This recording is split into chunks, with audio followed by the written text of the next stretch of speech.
Have you tried this new thing called feeling your feelings?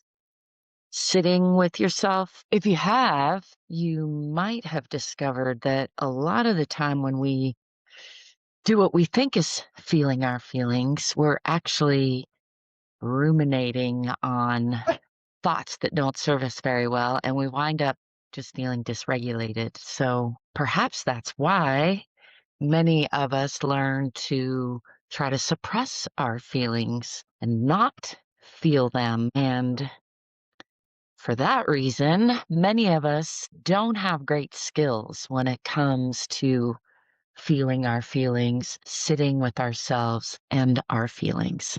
So I want to talk a little bit about how to feel our feelings in healthy ways, how and when to compartmentalize our feelings, because there is a time and place when putting things aside for now is probably the best plan instead of reacting in the moment. Ask me how I know. Hi, I'm Z Gallo, by the way, in case you're new here. And after 25 plus years of studying the body, nervous system regulation, healing in general, and experiencing nervous system dysregulation on a personal level in all sorts of different ways, about 5 years ago, I set out to write a book about emotions and ended up with one of my latest greatest here, The Shift: Own Your Emotions, Own Your Life. Trying to get to focus there, which is on Amazon. It's a little hard to find. But in any case, that work helped me start to untangle something super important about feeling our feelings and nervous system dysregulation. And that is that often when we feel our feelings, we wind up even more dysregulated and just spiraling into the pit of despair. Feeling your feelings and feeling held hostage by your feelings are two different things. And what I discovered is that many of us, including myself, mistake feeling our feelings, as in the somatic, actual sensations in the body, for the story that we're telling ourselves about, like why we think we're having these sensations. And very frequently, the stories that we're telling ourselves about our own sensations and other things are just wrong. The very least off track a little bit. So a great strategy for determining whether it's a good time to feel your feelings now or whether it might be better to compartmentalize, set them aside for now and come back to them when you're feeling more regulated is, first of all, to check in with yourself and see if you are feeling regulated. Are you well rested? Are you hangry at all? Are you already feeling close to your threshold of overwhelm because you have a lot of responsibilities on your plate, or maybe you're not feeling well that day? All those are great reasons to not dive into feeling your feelings, especially if they're like some heavy feelings that you aren't sure about how to navigate. That said, if you are in a chronic state of dysregulation or frequent dysregulation, and one of us usual Americans that is addicted to being busy and just feeling constantly in that hamster wheel grind that is modern life, then you might need to set aside some specific time to sit with your feelings, to feel your feelings. And how to do that productively is something that I help guide people through, both in small groups and individually. So if that's something you feel like you would like some help with, hit me up. You know where to find me. But let's talk about what you can do on your own when it comes to feeling your feelings in healthy ways, healthier ways. If you've noticed that there are certain emotions that either you dread having because you know you're going to become dysregulated. Like for me, it's fear, frustration, not knowing something. I figured out probably toward the beginning of my most recent loop through through, my most recent healing journey in my own peeling of the onion layers, I discovered that I was having outbursts of anger, rage even. And if I look back, honestly, I have continued to have those outbursts less frequently, thankfully. But at some point I became aware when I really examined, and I had a partner at the time who was helpful in asking me some good questions because, of course, asking better questions is the secret to a better life. And when digging a little deeper about why I was feeling so angry, it became clear that actually I wasn't angry, I was afraid. And then I was instantly covering that fear up with anger, frustration, anger would have a surge of emotion, which I took to be a frustration and rage. But really, it was in that basket of fight or flight, dysregulated emotion. And when I really got under it and looked at the why beneath the reaction, I could see that I have a tendency to respond to feeling afraid with feeling angry. And I'm sharing that because I think this is a fairly common human response pattern. Of course, there are others. We're all our unique sets of response patterns, but getting to know what your response patterns are is an excellent way to start to be able to gain more control over them or take more responsibility for them. Not just have more control over them, but actually tap into the secret superpowers that your unique challenges are holding for you. So, the way to feel your feelings without feeling overwhelmed is to learn to approach that threshold of overwhelm and then back off of it. Approach it and back off of it. I like to use the analogy of a monster truck or going four-wheeling, if you've ever had that joyful experience where you're trying to get up a mountain and then you get as far as you can, you start to spin your wheels, and then you back down slowly, all the way back down usually, or maybe to the next point where you feel like you can get good traction, and then you try again. And every time you do that, you learn a little bit more about your vehicle and about the mountain itself and the terrain, which changes, of course, all the time as truck tires are grinding it up and weather is changing the quality of the earth. And in the long run, usually you get up the mountain or you break something, you come back another day to try. And to me, this is very much a great analogy for how life seems a lot of the time. And I like to think of it because I think it's important to remember that sometimes you need to back all the way down, back away, get a running start at something or get a fresh perspective on it before just trying to, just trying to spin your wheels and grind your way up a mountain, whether a literal mountain or a metaphorical mountain, can just break things or grind up the road, grind up the vehicle. It can get in the way of your chances and hinder your success to just push forward when things don't seem to be working well. So I encourage you, first and foremost, if you're going through this or any other work, to remember that when you start to feel that grind, that feeling like things aren't working and you're just spinning your wheels, it's okay to back up a little bit, take a running start at it, or get a fresh perspective on it. And the same is true when it comes to feeling our feelings. There's something called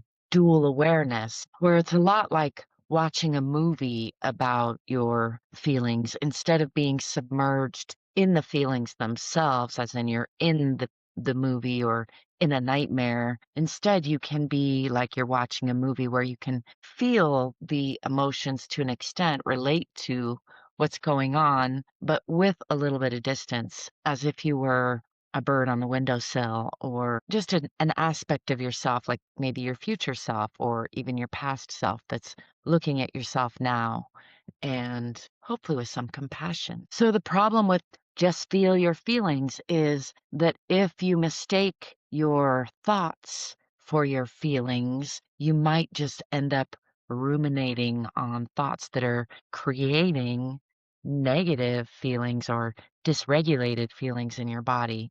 And I think this is how feeling feelings gets a bad rap, basically, because while feelings are not facts, and I think that's important to remember, and especially like feelings are sensations in the body, but our brains will tell us stories about the sensations. Like I mentioned earlier, when I was experiencing rage, and my brain was telling a story like, I'm furious, I'm so pissed off right now, or just rah, screaming. And then when I dug under that, I realized, oh, I'm actually afraid, but I hadn't practiced, or I grew up with a fair amount of trauma and having to look out for myself.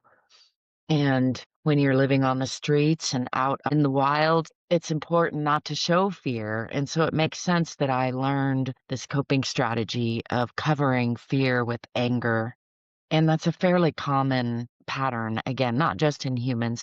You see it in other animals as well. So it's also important to remember that if your nervous system is already overwhelmed for any number of reasons, there's all sorts of reasons, external and internal, all of them valid, that we might be too close to our threshold of overwhelm to productively take on feeling our feelings right now. So I think it's important to give ourselves permission to check out a little bit sometimes, and especially if we do it with some amount of self-awareness so that we are not setting aside feeling our feelings forever, but allowing ourselves a break. Maybe we want to watch a fun movie, some comedy, just hang out with someone we love and not get into the depth of our feelings. A lot of the time, we need to do that. I do recommend, if you're finding that there are things piling up in the feeling department and not getting processed or handled or felt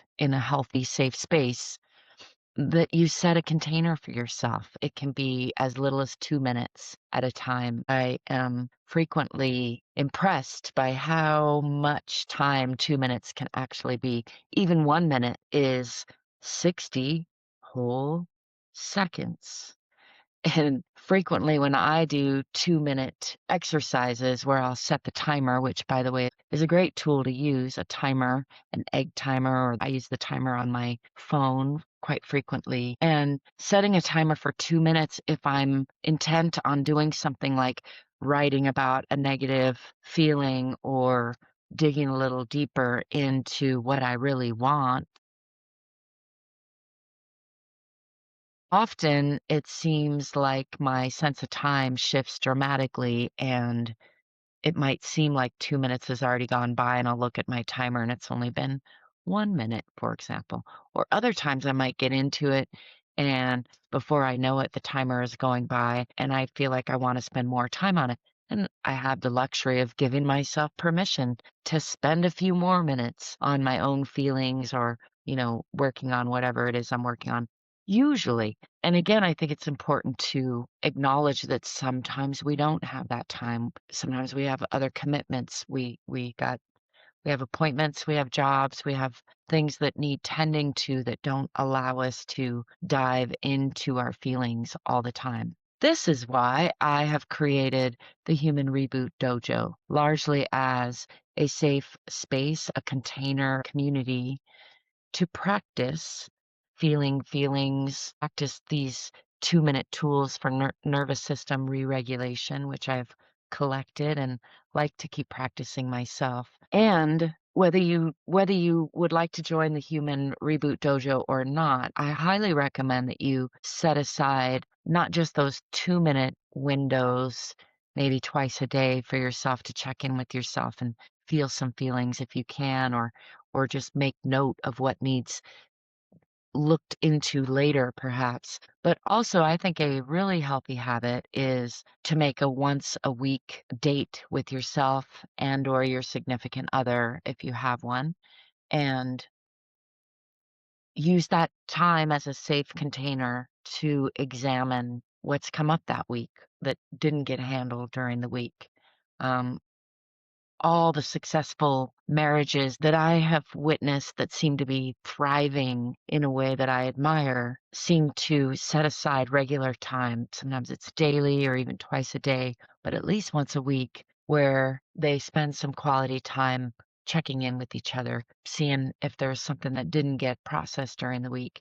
And I think that's really healthy and important to remember to set aside that time, though, if we're not getting enough time during the week. And maybe even if we think we are getting that time, because setting a special container to do that kind of work in will just increase the odds that we get that work done in an effective and efficient way instead of just letting things build up and then spilling over at inconvenient times and inconvenient ways. So a great way to put some distance between ourselves and our feelings is by using our language. Instead of saying, I am angry, and identifying directly with the emotion. For example, we could say, I am noticing that I'm feeling angry, or even better yet, perhaps I'm feeling really tense right now, or some reference to